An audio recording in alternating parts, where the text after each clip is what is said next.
Bismillahirrahmanirrahim. Assalamualaikum warahmatullahi wabarakatuh. Alhamdulillahirabbil alamin.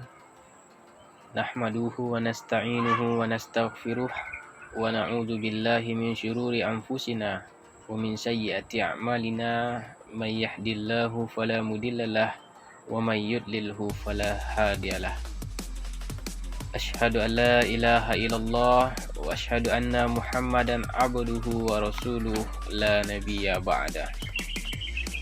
Pertama-tama, puja dan puji syukur marilah kita haturkan kepada kehadirat Allah Subhanahu wa taala yang telah memberikan kita berbagai nikmat, beribu-ribu kenikmatan, nikmat sehat, nikmat iman, dan nikmat sempat, sehingga kita semua dapat kumpul dan hadir di majelis kita ini, insya Allah yang diberkahi oleh Allah Subhanahu wa taala. Selanjutnya, salawat serta salam tak lupa pula saya haturkan kepada Nabi Agung kita, Nabi mulia, Nabi akhir zaman, yakni Nabi Muhammad sallallahu alaihi wasallam. Semoga kita semua yang hadir pada hari ini akan mendapatkan syafaat beliau kelak di akhir zaman nanti. Amin ya rabbal alamin. Selanjutnya, jamaah hadirin rahimakumullah, kullu nafsin dha'iqatul maut. Setiap yang bernyawa pasti akan merasakan yang namanya kematian. Keyakinan orang beriman akan adanya kehidupan sesudah kematian menyebabkan dirinya selalu berada dalam mode standby menghadapi kematian tersebut.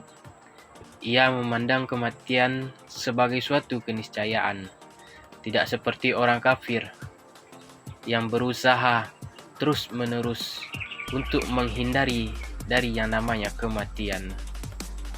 Orang beriman sangat dipengaruhi oleh pesan Nabi Muhammad SAW yang bersabda, yang artinya banyak-banyaklah mengingat penghapus kenikmatan, yakni kematian. Hadis riwayat Tirmizi. Bapak Ibu jamaah hadirin rahimakumullah, pantas bila mana Ali radhiyallahu anhu pula pernah berkata, dunia pergi menjauh dan akhirat datang mendekat. Karena itu, jadilah kalian anak-anak akhirat dan janganlah kalian menjadi budak-budak dunia. Sekarang waktunya beramal dan tidak ada penghisapan. Sedangkan besok waktunya penghisapan, tidak ada amal. Lalu, bagaimanakah kematian orang yang beriman? Dalam sebuah hadis, Nabi Muhammad SAW bersabda, yang artinya orang beriman meninggal dengan kening penuh keringat. Hadis riwayat Ahmad. Ada suatu cerita dapat kita ambil keteladanan dari kematian Khalifah Umar bin Khattab radhiyallahu anhu. Ia ditikam oleh Abu Lu'lu'ah saat sedang mengimami sholat subuh.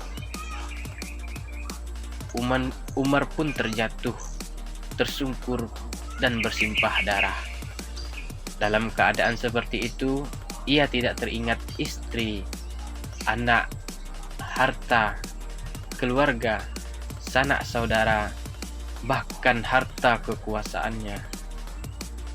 Yang ia ingat hanyalah la ilaha illallah Muhammadar Rasulullah, hasbiyallah wa ni'mal wakil.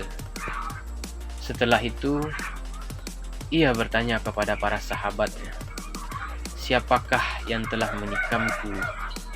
Lalu Para sahabat menjawab, engkau ditikam oleh Abu Lu'lu'ah al-Majusi. Umar radhiyallahu anhu lalu berkata, segala puji bagi Allah yang telah membuatku terbunuh di tangan orang yang tidak pernah bersujud kepadanya walau hanya sekali.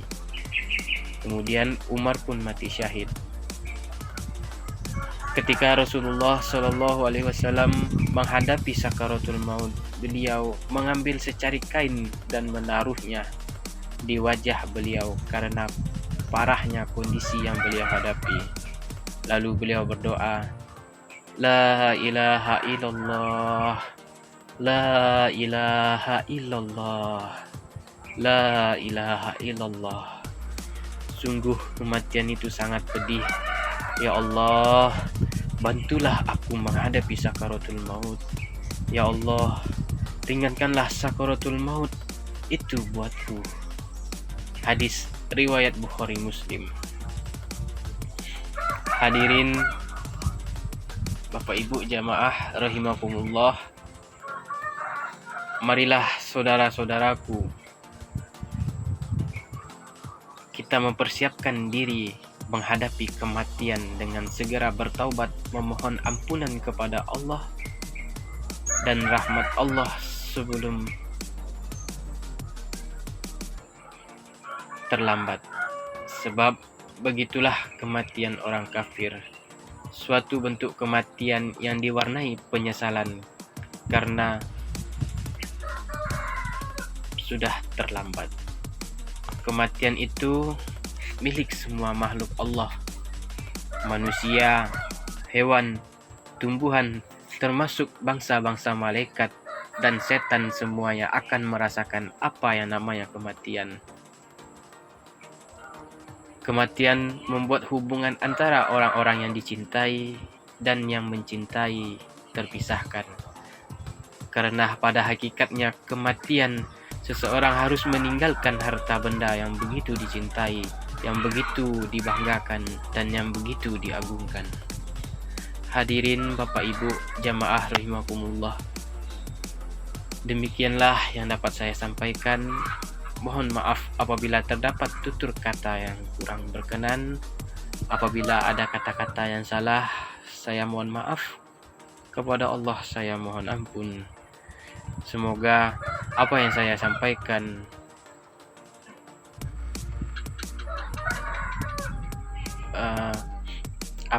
sampaikan dapat diterima dengan baik. Unzur makola wala tanzur mankola. Lihatlah siapa yang berbicara, lihatlah apa yang ia bicarakan, namun jangan lihat siapa yang berbicara. Wabillahi taufiq wal hidayah. Wassalamualaikum warahmatullahi wabarakatuh.